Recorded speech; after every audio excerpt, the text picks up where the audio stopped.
मथुरा में एक संत रहते थे। उनके बहुत से शिष्य थे। उन्हीं में से एक सेठ जगतराम थे। जगतराम का लंबा चौड़ा कारोबार था। वो कारोबार के सिलसिले में दूर दूर की यात्राएं किया करते थे। एक बार वो कारोबार के सिलसिले में कनौज गए। कनौज अपने खुशबूदार इत्रों के लिए प्रसिद्ध है।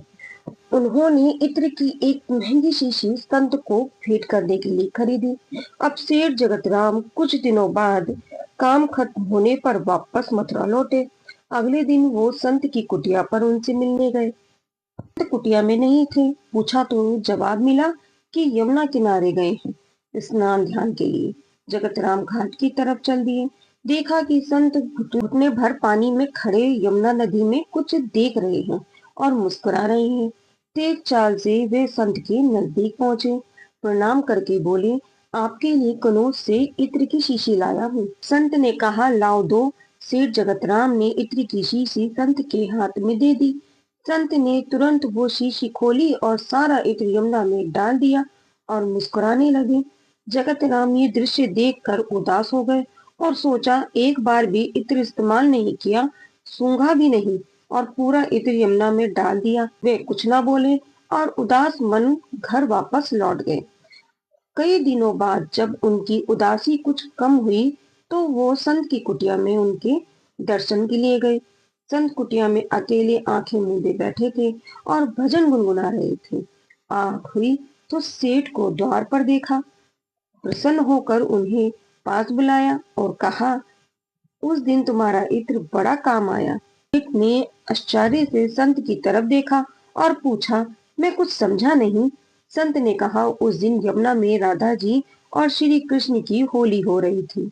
श्री राधा जी श्री कृष्ण के ऊपर रंग डालने के लिए जैसे ही बर्तन में पिचकारी डाली, उसी समय मैंने तुम्हारा लाया इत्र बर्तन में डाल दिया। सारा इत्र पिचकारी से रंग के साथ श्री कृष्ण के शरीर पर चला गया और भगवान श्री कृष्ण की इत्र की महक से महकने लगा। लाए इत्र ने श्री कृष्ण और श्री राधा रानी की होली में एक नया रंग भर दिया। तुम्हारी वजह से मुझे भी श्री कृष्ण और श्री राधा रानी की कृपा प्राप्त हुई। सेठ जगतराम आंखें फाड़े संत को देखते रहे। उनकी तो समझ में कुछ आ ही नहीं रहा था। संत ने सेठ की आंखों में अंधविश्वास देखा थोड़ा, तो वो उनकी आंखों में झलक ही रहा था। तो शायद तुम्हें मेरी बात पर विश्वास नहीं हो रहा, तो जाओ। संत कहते हैं, जाओ मथुरा के सभी श्री कृष्ण राधा के मंदिरों में दर्शन कर लाओ, फिर कुछ कहना। तो सेठ जगतराम मथुरा में स्थित सभी श्री कृष्ण राधा के मंदिर में गए। उन्हें सभी मंदिरों में श्री कृष्ण राधा की मूर्ति से अपने इत्र की महक आती प्रतीत हुई। सेठ जगतराम का इत्र श्री कृष्ण और श्री राधा रानी ने स्वीकार कर लिया था।